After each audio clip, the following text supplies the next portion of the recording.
Hello and welcome to Creative Dynamos. I'm here today with Caroline Ailanthus, author, and today we are going to talk about her writing. I didn't actually ask you your pronouns, so I assumed her is appropriate in this case. That's one of the ones that works. Okay.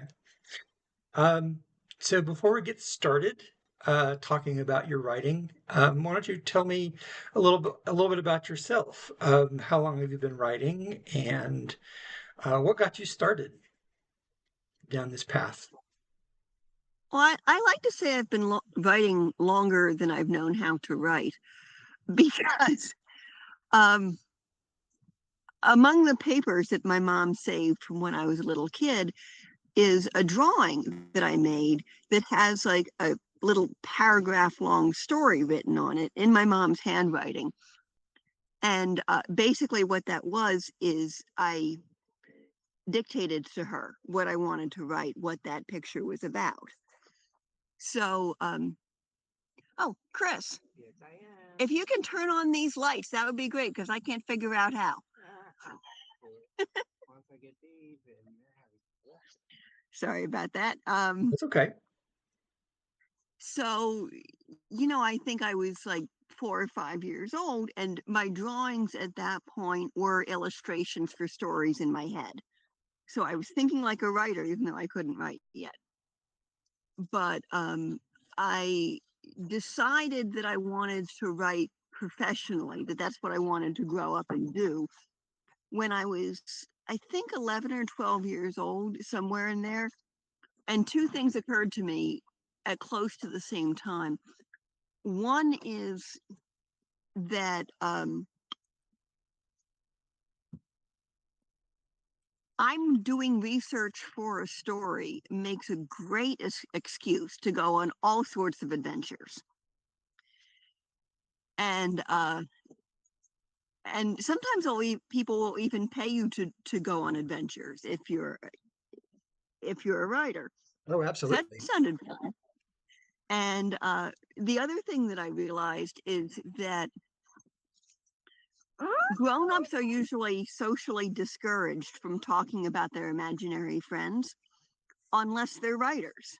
It's true. Writers have an out there. So I can tell you that's what we're going to do is I'm going to, among other things, I suppose, is I'm going to tell you about my imaginary friends and everybody will, say, oh, she sounds so smart and be great. And nobody will really realize what I'm actually doing.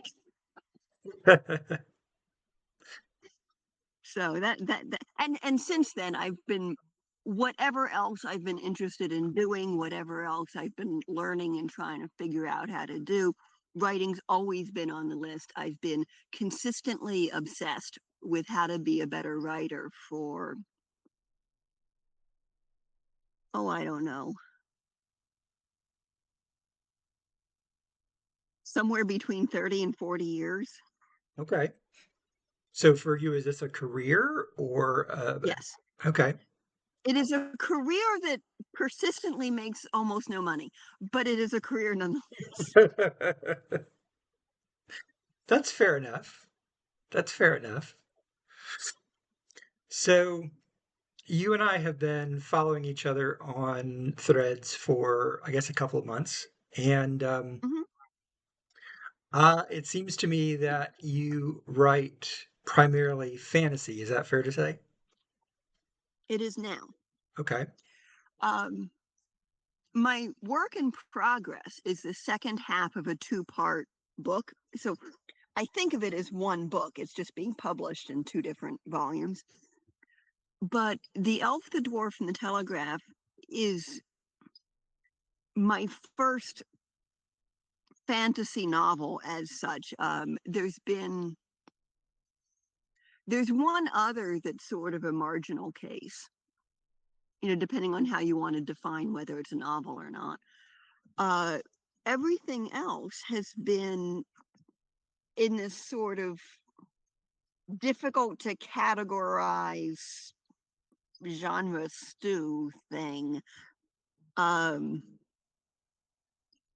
We love genre stews here. Good, good, good, because I write them. And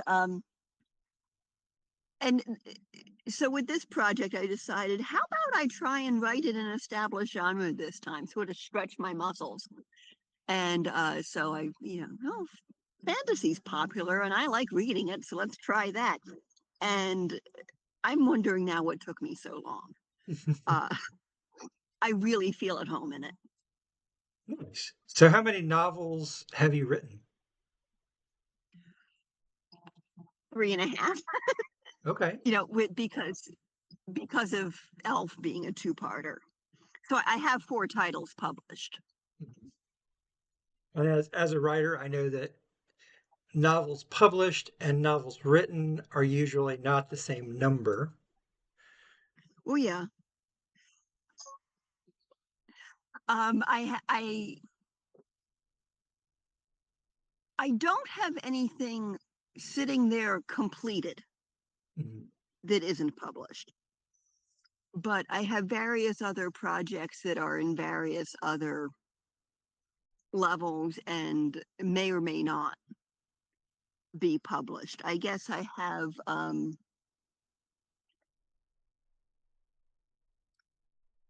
three three others plus the current work in progress that are significantly readable. Two of them are actually I actually did them as blogs. Okay. So they are serialized first draft novels. And one of them is a fantasy. One of them is actually a Wizard of Oz fanfic. Oh, nice. You know, it's funny. I was talking with another author on an interview, and she writes a significant amount of fan fiction, and in fact, the majority of her current output is fan fiction. And so that's an important category of writing to recognize in terms of its popularity and its its validity as an art form. You know, I think that when you look at people who have taken their fan fiction and turned it into a successful um, monetary powerhouse, you know, um, it's definitely got its place. Um, so I am definitely not one of those people who turns their nose up at fan fiction, particularly when you consider that with like the Wizard of Oz, it's in the Mhm, public domain now. mhm. So Yeah, the thing I need to find out if I want to publish it for sale. I mean, right now in its current form, you can read it for free. So I don't think anybody's going to bother me about it. But if I want to write it up, if I want to edit it and present it as a finished thing for sale, I'm gonna need to find out what I need to do to make sure that I don't step on the toes of any derivative works. yes, Like if I make a joke about Glinda and a bubble, does that step on the movie yeah, in a way that's going to get me in trouble and that kind of thing? But yes, yeah, um, definitely want to and dot your I's and cross your the, T's. exactly, exactly. And I mean, I'm a creative person. I don't want to step on other creative people. That's super important. But yeah, The Wizard of Oz is not just in the public domain, although that certainly makes publishing fanfics easier. It's this incredibly malleable work. The number and variety of derivative works that have come out of The Wizard of Oz is just absolutely amazing. You What can and they all work. I what's mean, I your don't know if favorite? literally all of them do, but you can do so much with it. Not counting your own work, what's your favorite derivative of the Wizard of Oz? Um, but I have a favorite. I mean, I'm loyal to the MGM movie because that was my favorite movie ever for about a year and a half when I was small. But there was one I don't remember its name. It's fairly recent. Alan Cummings was in it. He played the Scarecrow, and it it did a marvelous. I mean, it was not an attempt at dramatizing the book. It was it um the little girl in it was not Dorothy. It was this whole other thing. And it did this wonderful job of um, repeatedly calling out details from the original book. So it was obvious that the people who made it read the original book over and over and over and over again and just had it down. And it completely did its own thing. It just did Tin a Man. remarkable job. That's Tin Man. Yeah, Okay. that was very good. That was very good. I enjoyed that. I'm a sucker for The Wiz. Um, I think what The Wiz did with The Wizard of Oz was really amazing. Particularly the live version that they broadcast, I think maybe 15 years ago, something like that, um, was pretty Yeah, astounding. I have not seen The Wiz. I obviously need to. Um, but I knew somebody who was in it. Apparently, he was one of the background dancers in the Emerald City scene. Um, he has passed on since I knew him. His name was Lonnie McNeil. Okay. So if you ever happen to, comb through the credits for The Wiz and you spot Lonnie McNeil, you have spoken to somebody who used to know him. Isn't that funny? So, like, I was watching something recently on YouTube about, the connections, that 6 degrees of separation. Now I'm connected to Michael Jackson, um, Yeah. through that background dancer and to Michael Jackson in The Wiz. Um, so what Oh, inspired you to? asterisk, by the way, Hmm? remind me to tell you either in the interview or if elsewhere about the book involving 6 degrees of separation. Absolutely. There's a cool story.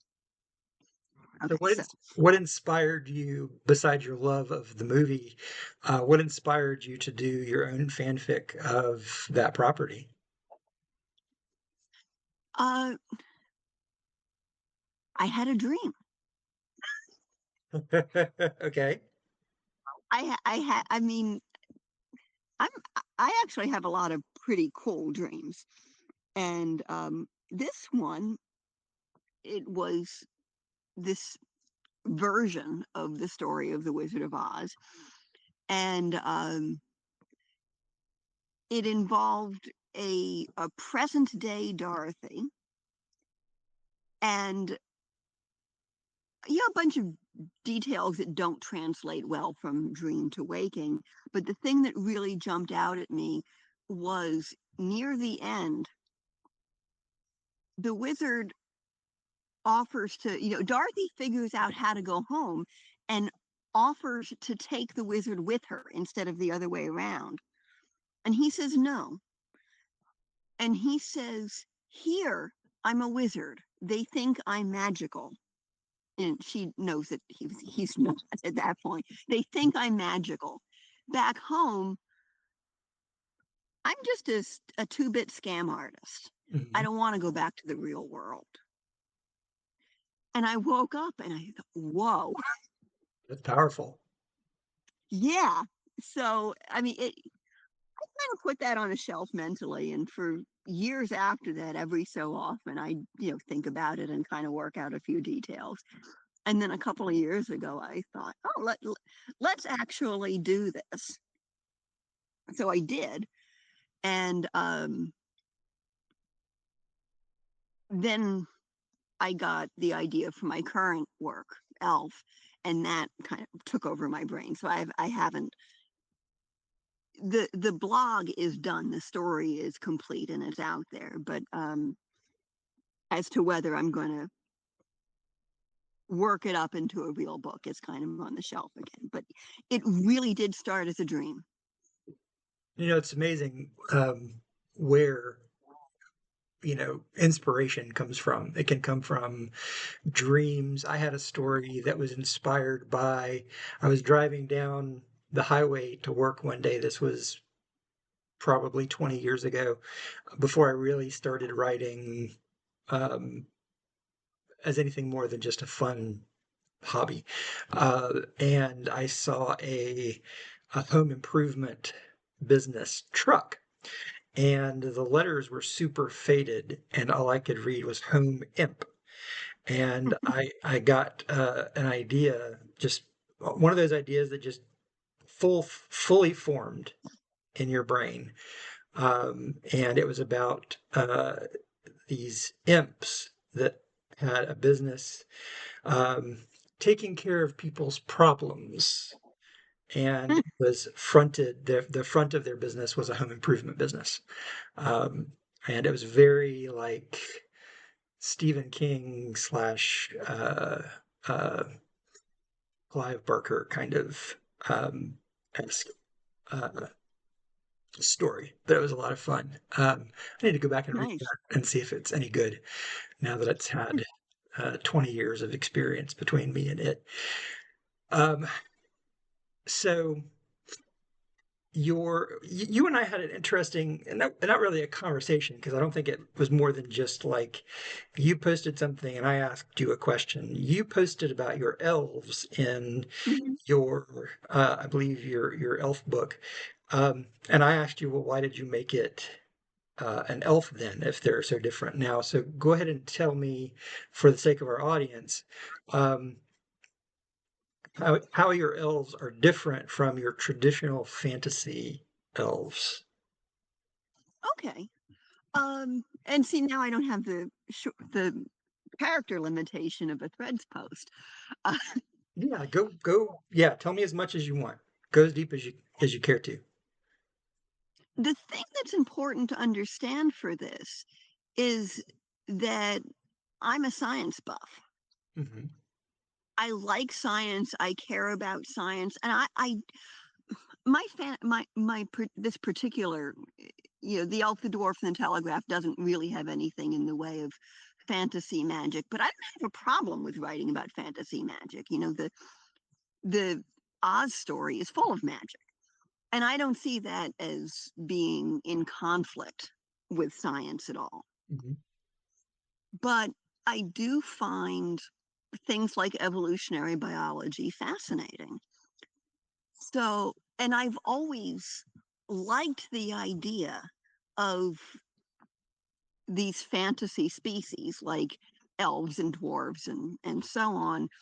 I've always liked the idea that they might be ways of talking about real other hominids. Hmm. Um, and at one time, Eurasia had three hominid species at the same time: ours, H. sapiens, the Neanderthals, and Denisovans. Now, Denisovans until recently didn't have a real scientific name. There's one proposed now. Um, and I can't remember what it is. But in any case, um, and I thought that's a really interesting symmetry with with the Tolkien-esque idea of three humanoid species in the same world. Um, and I thought, well, what if the myths and legends that Tolkien was drawing from and that other authors have drawn from, are cultural memories of real species. I mean, you and I are descended from people who knew Neanderthals personally. In fact, we are also descended from Neanderthals who knew sapiens personally because I mean, We have we both have, some percentage of DNA from Neanderthal. yeah, I mean, you and I are descended from sapiens and Neanderthals who knew each other really personally. And they must have told stories about those experiences. And those stories got handed down. So, kind of this book of mine, it's set in a fantasy world. It's not set in Eurasia. It's not supposed to be actually our past. And in fact, you have these other species persisting into the Iron Age in this vaguely Roman setting. But I was kind of riffing on that idea that that these are that the myths are memories of real species, and that this is maybe what that could have looked like. At the time that I got the idea, nobody knew anything about Denisovans really, other than that they existed. So I sort of associated them with elves, and they've since identified a Denisovan skull, and it actually does have like freakishly large eyes, which seems elfin to me.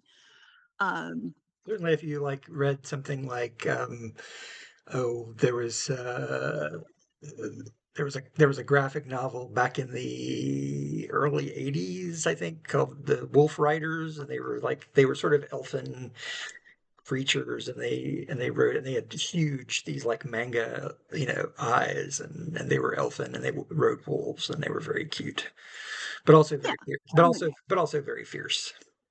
yeah. So my elves, they're not immortal beings. They're not, supernatural or anything like that.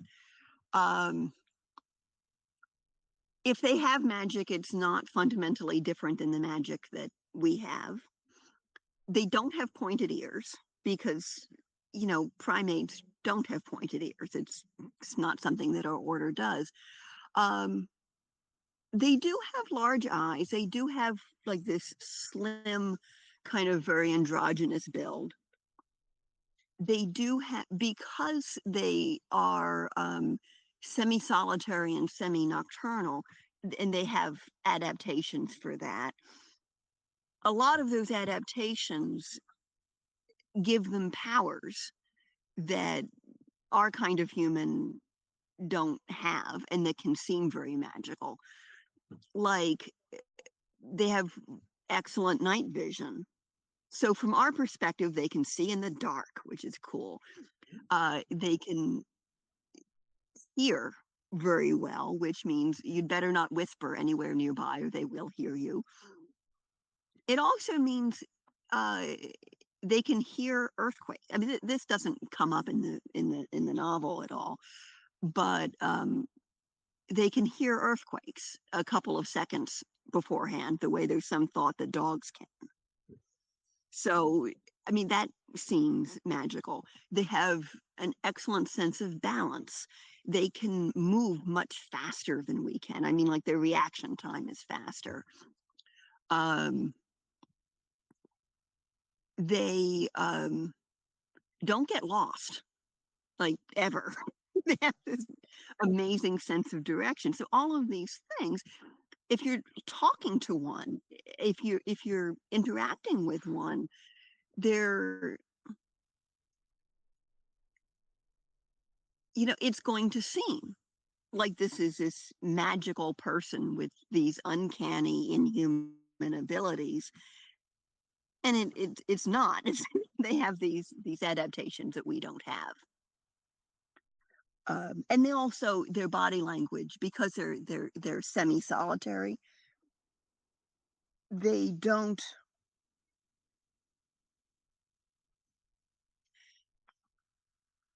their body language doesn't automatically synchronize with that of the people they're interacting with. Um, so if you don't realize that that's what's happening, it can seem really creepy and off-putting. So in this world, a lot of people do like elves. Some people actually fetishize them, which isn't cool. But a lot of people also don't like them and are afraid of them. Sure. Um, because they seem creepy, and people tell stories about them like, "Ooh, they'll take your kids and replace them with their own children," and it's this thing. No, they won't. The changeling myth. I mean, you know, Yes. that's a very scary thing, you know. Yeah. So that's how they are different than your sort of standard elf. But in terms of how sapiens humans perceives them, except for their ears being rounded, they're actually very similar. So Um, my question to you, and I hope that you accepted accepted it in the way I intended it, not as pushback, but as curiosity, was why call them elves if they are in some ways, although not in all ways, certainly as you've expanded on it, different fundamentally than the elves we are used to in traditional fantasy novels. yes, and yeah, I think I took that the way you intended. It's a good question, and it's a fair question, and the answer that I provided was both. You know, there's more similarity than was evident in threads, but also that I wanted to evoke the trope. A lot of what I'm doing in this book is um, I want it to kind of feel like the myths and the legends have come true, Mhm. that they're real. Um, so uh, so that means referring to these people as elves and to other people in the story as dwarves. Um, although the dwarves are more properly referred to as dirger. Dwarf is a slur. Mhm. Um, and there's a really large lizard that's referred to as a dragon. Does it breathe fire? No. It's venomous. If it bites you, it'll feel like that's fire, and you'll be in serious trouble because the bite won't heal. Uh, but they're called dragons. Mhm. Um, there is a saber-toothed cat species referred to as a manticore. Ooh, There is okay. a species of You had my attention. Now you have my interest. there is a species of rhinoceros referred to as a griffin Okay, because I've read that actual rhinoceros skeletons have been taken as griffin remains at certain points in the past. sure. There's another rhinoceros species referred to as a unicorn because I think that the original unicorn actually was a rhinoceros. And what I'm trying to say is no, these things are real. It's not, oh, the unicorn with just a rhinoceros. It's the unicorn with a freaking rhinoceros, you know? Like, how cool are rhinoceroses? Right. Um, trying to bring the glamour and mystique of mythology into a world that is made up, but it's similar enough to ours. We can go, you know what? We have rhinoceroses. And there is a rhinoceros species, I think it lives in India, that does have only one horn. So it's a unicorn. There is unicorns are real. Um, you know, I want to bring the mystique and glamour of myth into the real world. So, what I love about this, and I want to make it clear that I You've love. gone silent. Oh,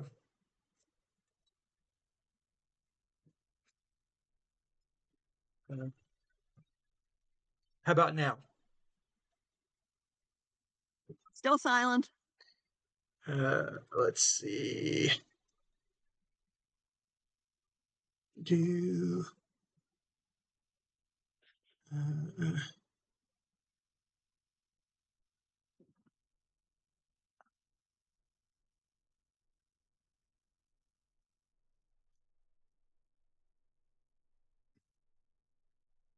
how about now? Still silent.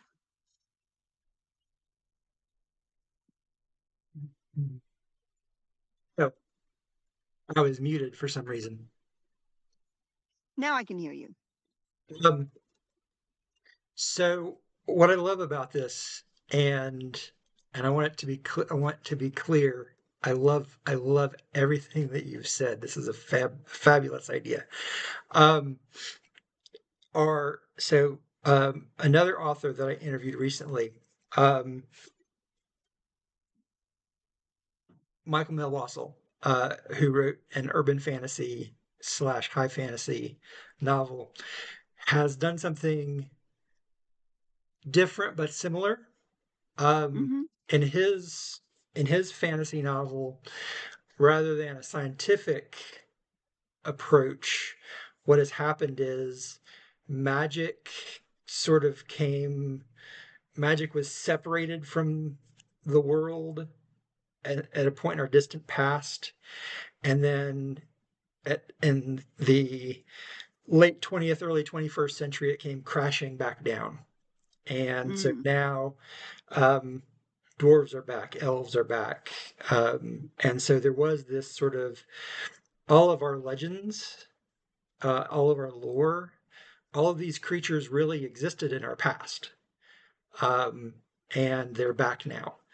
Hmm. And um, and then there was a role playing game, tabletop role playing game that I played in the 90s called Shadowrun, and in that game, um, in the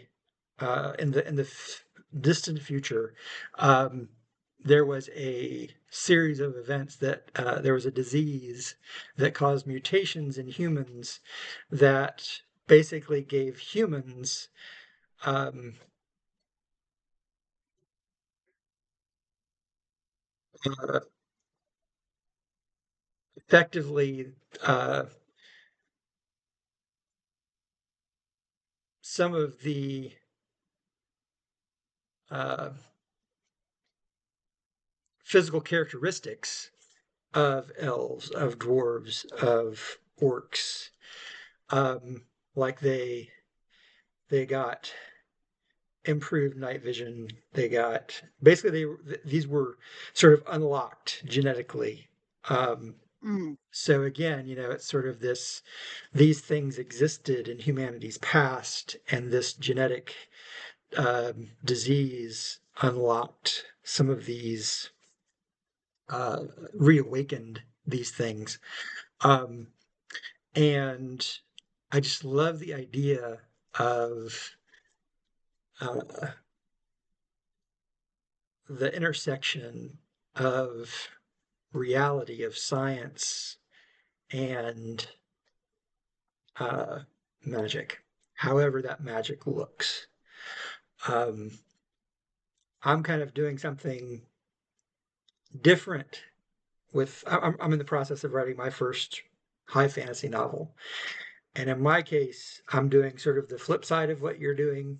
Instead of Mm. taking um, reality and making it fantastical, but still keeping a scientific uh,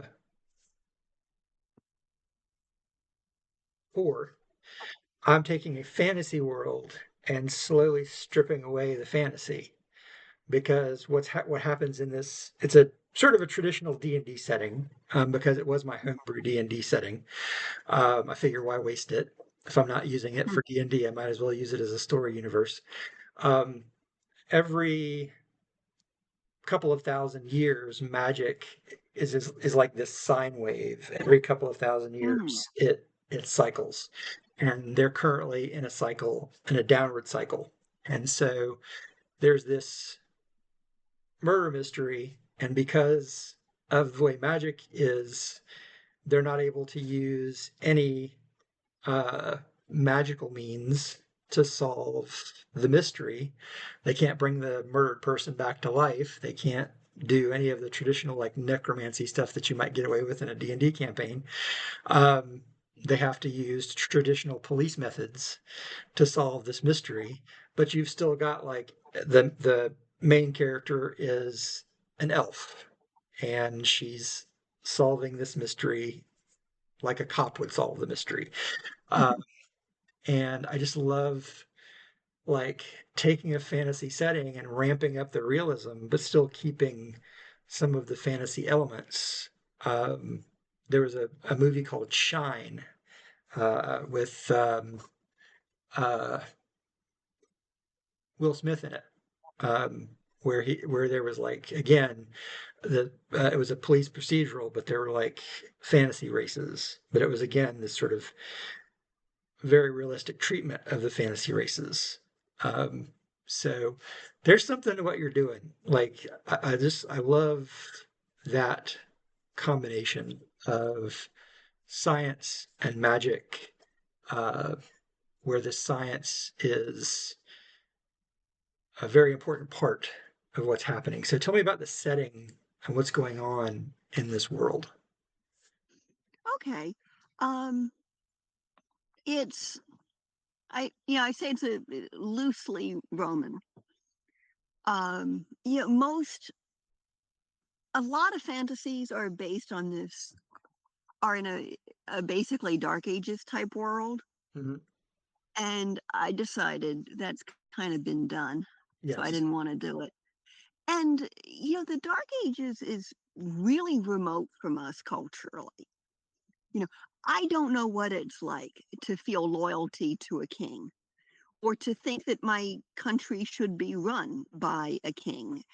Never, let alone one who should be king because 39 generations ago, one of his ancestors was a half elf who fought in a wood, whatever. That's just not, you know, but Rome was at one point a republic. Hmm. you know they had a limited form of democracy. They had lawsuits, they had banking, all of this stuff that's really familiar to us and yet not. Hmm. Absolutely. So you get that sort of exoticism in a good fantasy, the sense of visiting some other place.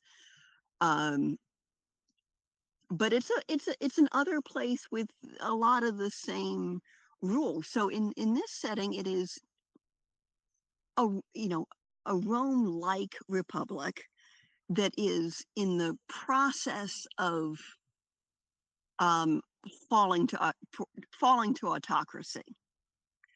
Boy, And this that feels au courant. that is not a coincidence. Yeah. Um,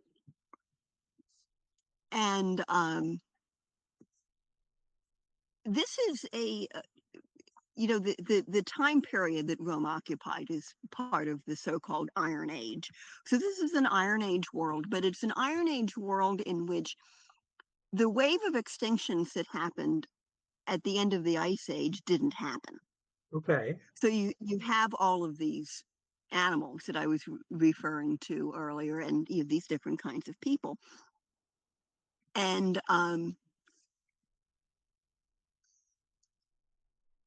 uh, One of these peoples, the aforementioned dwarves or Dirger, um, they're what we call Neanderthals, uh, and they're as smart as we are, but it's a very different kind of smart. They can't integrate into our world, and we can't integrate into theirs.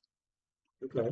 And in this, you know, they are dependent, they are culturally and physically dependent on hunting very large game, which means that if there isn't habitat for these very large game animals, not only do these animals go extinct, but so do the Durger. And see, I have a degree in conservation biology, so I know a little bit about how this sort of thing can happen. And what's going on is that the elves who have had the scientific revolution already have discovered that the rate of logging for charcoal. I mean, it was a real issue that the real Roman Empire did a lot of like continental scale deforestation in order to make charcoal so they could make steel. So that's something that actually happened. So in this world, the elves have discovered that this is what's happening and sounded an alarm. And there's an active conservation movement among the sapiens, who the sapiens humans are called Ubum. Among the Ubum, there's this conservation movement, which it's an environmental justice movement on behalf of the Durger and on behalf of many of the less politically connected Ubum who need the forest as well. And so this movement starts gaining traction and eventually starts winning elections. And the for lack of a better phrase, military industrialist complex decides they don't like that Right. and that they are going to do something about this, even um, if it means destroying the republic. And it turns out that the republic is a lot more vulnerable than anybody thought because um, of various stresses that the real Roman Empire did have. Uh, the real Julius Caesar would never have been able to do what he did if the Senate hadn't already been messing up. So that's happening here. The Senate has been messing up, made themselves really vulnerable. So then this war develops, um, which is loosely inspired by real civil war in Rome. It's loosely inspired by, yes, what's going on right now. And I also borrowed a lot of characters and secondary storylines from the first American Civil War. So, there's people who like American history and know a lot about the Civil War are going to find lots of really delicious Easter eggs to feast on. So you and I talked about this too. I love the the concept of basing characters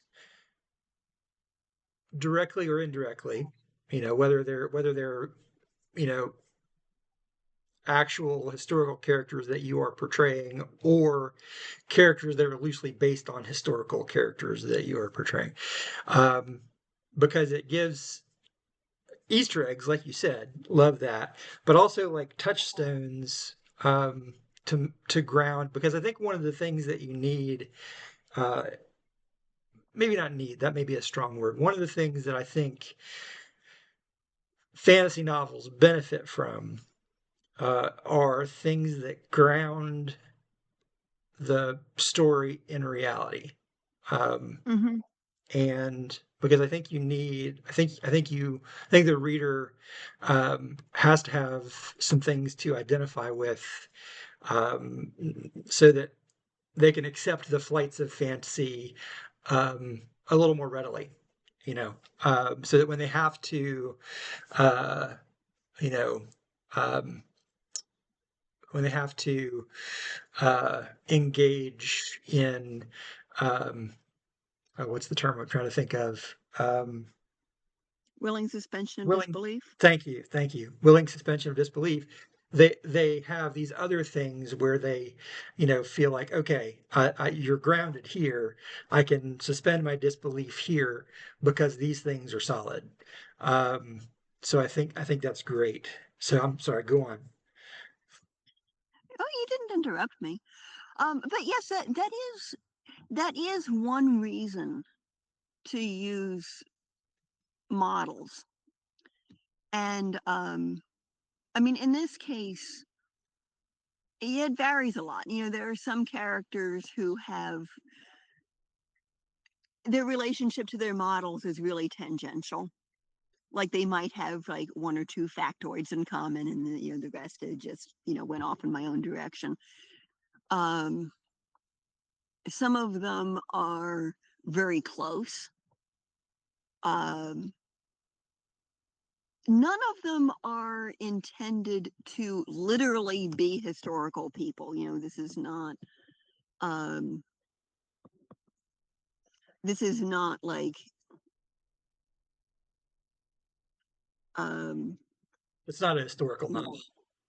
it's not a historical novel. It's not a time travel novel or a portal fantasy or something like that. But there are some characters, and I go back and forth on how public I want to be about who's who. Sometimes I just sort of can't help talking about them, and it leaks out all over the place. But um, uh, there are some characters who are as close to their historical models as I could get them, and I did a lot of research to make it happen. Mhm. Uh, and part of the reason to do that is, as you said, because it grounds it in reality. And I mean, if somebody says, "Oh, that wouldn't happen," there are scenes where I could say, "You know what? It actually did." Mhm. That scene, that's just documented history is what happened. Um, it also gives me a sort of a perspective. I had one of the reviews on Amazon for the first half of the book is complaining that it's too ripped from modern headlines, that it should have been more. I should have been more subtle about that. And the thing is, I was more subtle about it because the particular she accused me of basing one character too obviously on Donald Trump. That character is not based on Donald Trump. That character is based on Julius Caesar. It's just that people who are trying to do certain things, let's put it that way, tend to follow the same playbook. Yeah, and to quote that character from one of the Avengers movies, there have always been men like you. Exactly, exactly. Um, and then there's also the thing of using models stretches me creatively. One of my primary models, the real person, he fascinates me, but he also scares me. There are things about I really like him. I'm fond of him, but at the same time, there are things that he did and things that he said that I kind of go like, wait, I'm not comfortable with that. That if I weren't using him as a model, my character, the corresponding character might have been too easy. Mm. Might have been just, quirky and fun and relatable. And well, no. There's also, racism and imperialism and violence and all these things that real people often have. So because I'm using this model, I have to grapple with that, and I have to make my readers grapple with it. Yeah. So that's a reason to use models as well. They can stretch an author in some really positive ways. Absolutely. Absolutely. Um, I'm one of the things that I have a series that's sort of semi period piece. Um, it takes place in the late 1800s in Manhattan, and so I had to do a lot of research. Um, and one of the things that I am going to challenge myself uh, for in the next book is I think I have made certain things too easy on the main character, and I think um,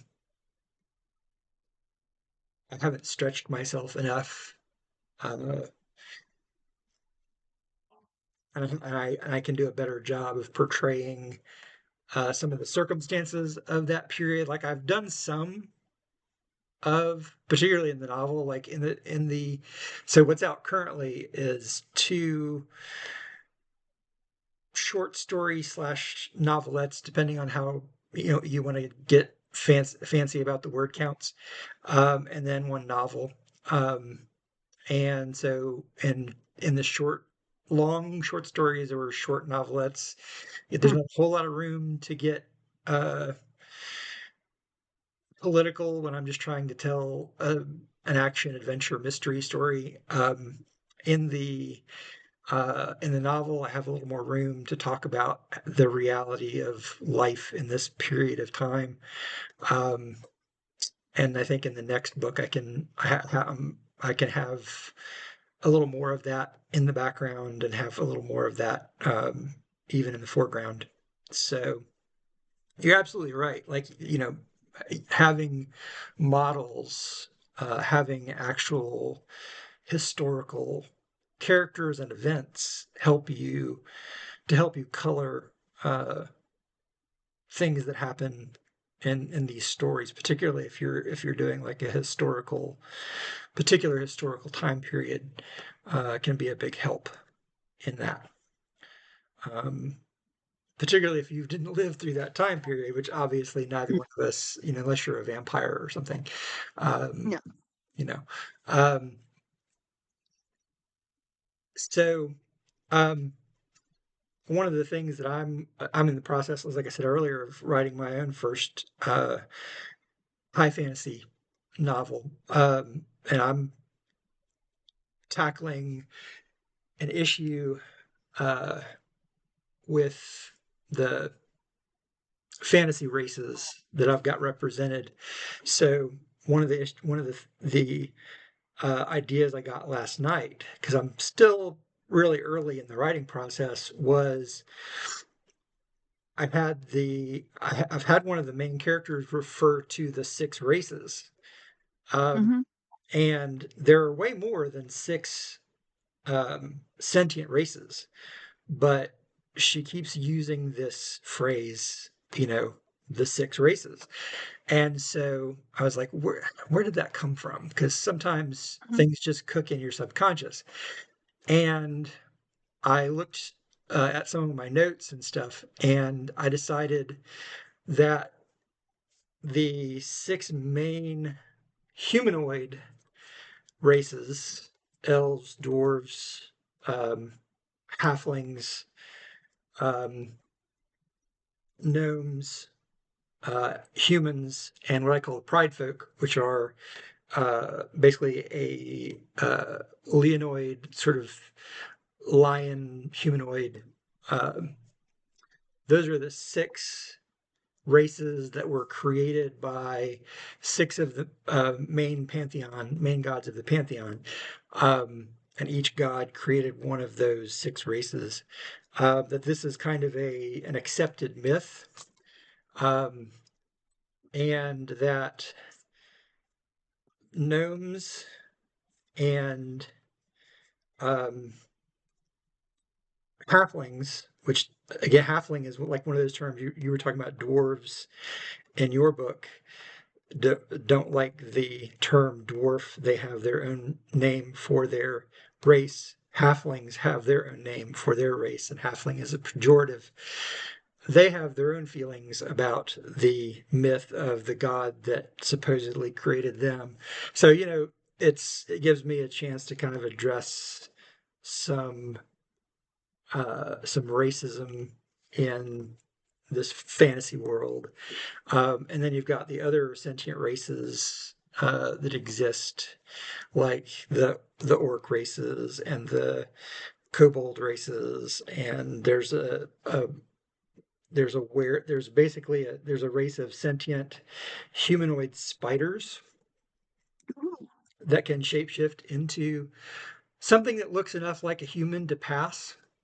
Um, Races like that have their own feelings about this mythology, um, and how it sort of de-centers them in the creation myths. And then I can also play around with, in typical fantasy, um, and I don't know how you are playing with this uh, in your creation. Typical fantasy, uh, there are no atheists in typical fantasy novels because the gods have a very typically have a very active role in fantasy novels. But I'm thinking maybe that's not the case in the current place that I'm at in this fantasy novel. And so there are people who are like, are the gods even doing anything? Are there even any gods? And were there ever even any gods? So how do you address uh, religion in this world that you've created? That's an important question. Um, I do have atheist characters. My primary protagonist, Gwen, is more or less an atheist. In part because the real person she's based on was more or less an atheist, or at least agnostic. But anyway, that gets into why I don't have fantasy magic. Part of it is that I don't like what fantasy magic does to a lot of plot lines. Mhm. You know, it becomes way too easy for um, large scale problems, like end of the world type scenarios and these vast wars or whatever, to end up boiling down to a duel between two wizards. Absolutely. And while I might like stories, I mean, stories where that happens individually, they're not, I mean, Star Wars is one such story. Um, that ends up boiling down to dueling wizards. And I like that story. Like I'm not a major Star Wars fan, but I like Star Wars. I see all those movies every couple of years. I like them. But there needs to be there needs to be there needs to be stories that are about how conflict actually works. Yeah. And so taking fantasy magic off the table does that. But the other reason why I wanted to do that is because fantasy magic doesn't seem very magical to me. Hmm. Somebody just goes like Kazam. Like, what is the difference between uh, shooting somebody with, like magical light out of your wand and shooting somebody with a laser gun? There's no real difference. Or, gods. If a god is going to show up, poof, like as obvious as and incontrovertible as like a bear, um yeah, that doesn't seem very spiritual. That's just The literal Deus ex machina. yeah. So stories where gods show up in that way, in one way there are no atheists in those stories, in another way they're all atheists. In a certain way those stories are fundamentally atheistic. because they don't actually involve any reference to beings who are outside of ordinary reality or who transcend ordinary reality. Yeah. And again, I might like a story where that happens, but there needs to be more. Too often those gods are like the Roman gods who were nothing more than just really snotty people who just happen to be able to throw lightning bolts around. I think that Roman religion was more than that. That they told stories about their gods and goddesses in which that's what they were, and that was a major form of entertainment. But I've read some hints that there was actual Roman religious practice was more than that. Sure. But so in my story, I wanted to not have fantasy magic, but have real magic, and not have these fantasy sort of pseudo gods, but have actual gods. So there are characters who claim to have psychic powers, and maybe they do. On the other hand, maybe it's a whole bunch, it's all coincidence and it's not real. Hmm. There are religious beliefs. There's more than one religious belief. They conflict. Hmm. Just like they do in real life. Yeah, and the religion that sort of dominates the major cultures in the story. Um, the characters, including at times the atheist character, she's not sure that the gods exist, but she's willing to act like they do anyway because she says at the very least they are symbols for something that's real.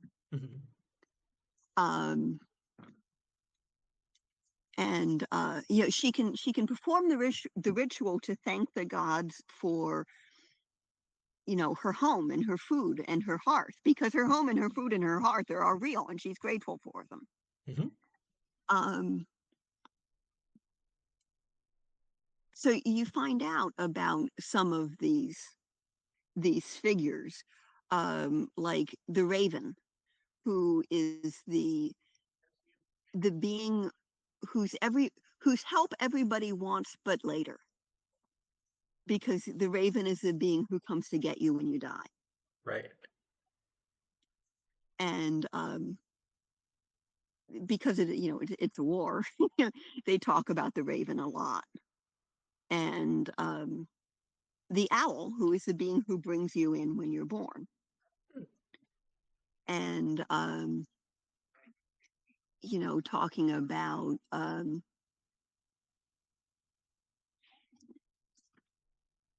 what happens to souls after they die, and how the world was created, and what beings are out there, and all of that shows up a lot, but it's never clear whether my characters are actually right to believe in them.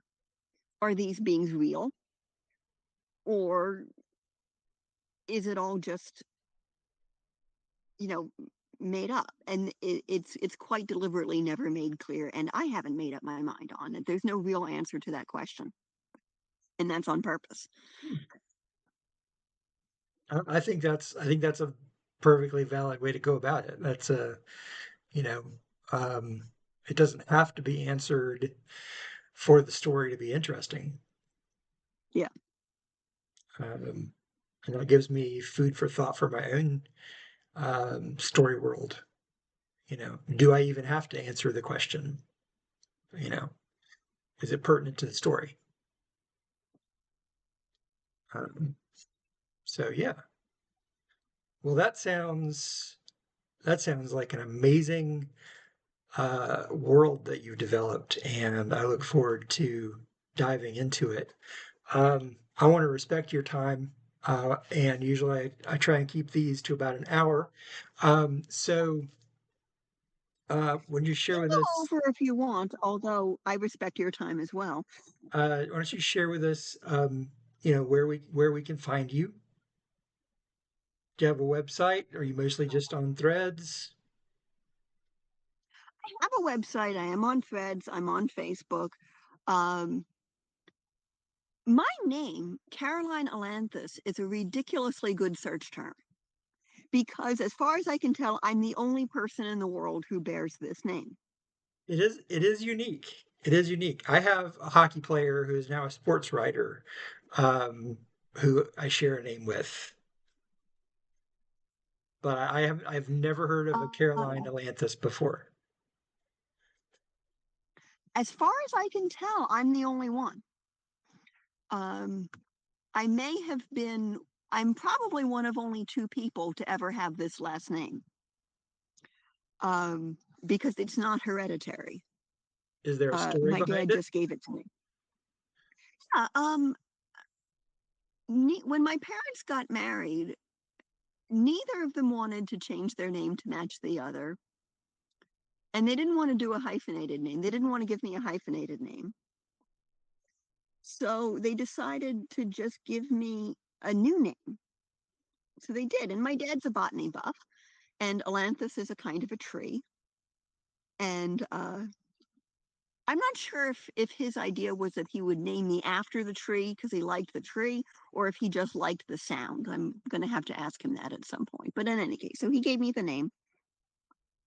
And then when my sister came along, she got the same last name, but she has since passed on. So I'm now the only I'm the only living human member of the genus. Um, so the best way to find me or my work is to do a search on my name. So, but I do have a website.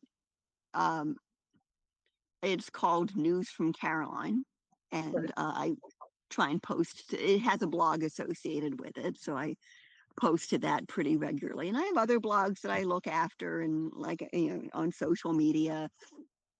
And my books are on Amazon and my publisher's website and a bunch of other places. But I did want to ask you. simplest thing to do is remember my name and look for my name, and there you will find my work. I did want to ask you, because usually I take for granted, I deal with a lot of independently published authors, but you are published, you have a publisher, Sort of. sort of. So what's the story there? The story there is yeah, see, there's all different versions of how something can come to market, right? Of course. Traditionally, technically, what a publisher is it's an entity that buys your work from you and then invests the necessary money into bringing it to market. Typically. And if they have any money left over if they make enough money to pay themselves back for that investment, then they will start sharing the result with you, the royalties. And that's the traditional publisher relationship. Self-publishing is you put up that money yourself. Hmm. Um, and then you don't have to share the proceeds. And vanity publishing is basically where they do, you know, various hand waving where they're basically tricking you into an arrangement where instead of them making money from readers, they're making money from you. There is another entity in this ecosystem, and that is the printing house. And what a printing house does is they do all of the things that need to be done to make a book. They do it because you pay them, but it's not a scam. They are making money from you, but it's upfront, it's clear, and it's not a scam. Hmm. Um, so those aren't vanity publishers. The arrangement I have is that arrangement. I pay them up front to do formatting, printing, um, getting me registered, getting my copyright registered and all of that stuff, because I don't know how to do any of that stuff, and I don't have the bandwidth to figure it out. They call themselves a publisher. Mhm. They call themselves my publisher. If you want to know who my publisher is, it's Saltwater Media. But I am also self-published because the nature of the arrangement is that I pay them for a service So instead of them buying my book. I have often heard that referred to as a hybrid model. That works, but my thinking, yes, they would probably refer to themselves as a hybrid. I think the term self-publishing house is probably, even though it's not the term that they use, I think it's clearer because it makes clear what the difference between them and a trad publisher and the Vanity. vanity publishers Mhm. really is. Um, and the whole space has been muddied by the invention of print on demand publishing Mhm. and Amazon entering the print on demand publishing space. So people have this idea that they can self publish for free on Amazon. Right. No, you're not. You're not self publishing for free. What you're doing is you're deferring payment, your payment to them until you sell a book. And then your payment to them gets taken out of the cost of the book. Mm. The whole space gets muddied, and then it becomes really hard for newbies to tell the difference between what Amazon is doing and what the latest vanity publisher scam is. So Mhm. that's why I like to explain the whole concept of the full service publishing, the full service printing house, because it makes it clearer for people who are entering the space, Mhm. Mhm. Then you even have though it's a whole bunch of words on my part. yeah, then you've got people like me who um I consider myself a publisher. Mm, Um I do everything a publisher does. Um I hire cover designers, I hire editors. The only thing I don't do that I need to start doing is buying ISBNs so that I become mm, publisher of record. Um, but ISBNs are not cheap. Um, and then I was using Amazon. I've started using uh, Ingram Spark so that I can start distributing to independent bookstores and uh, other bookstores that I can convince to carry my book. Uh, so yeah, um, I don't like the term self-publishing because it's got a stank on it, oh, but I just consider myself a publisher. And also because I publish other people's work, not just my own. mhm, So that counts. um, I've published anthologies that include short stories written by other people, and I've paid them good money for their work. So um, that's good to know. Um, I I started doing these interviews because I want to interview people who don't have publishing deals with the big three, four, five, however many there are.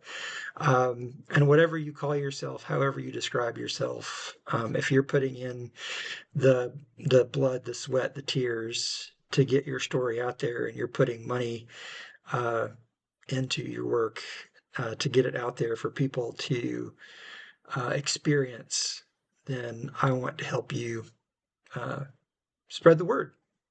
So I appreciate your time.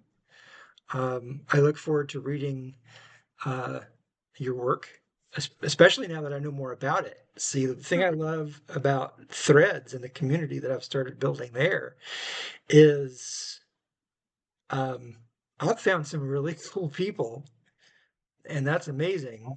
And now my pocketbook is like, oh Jesus Christ! Now I've got more books to buy. Um, but that's a good problem to have. So, It is. um, The way I get around, by the way, my mother is a bookworm as well. So we share books. So, there'll be a book that we both want to read. And if, I'll buy it and then lend it to her, or she'll buy it and then lend it to me. We'll both go in on it together. So there's a lot of books that my mom and I share. So you know, you can do that. You can buy books with people. absolutely, you can. Well, again, thank you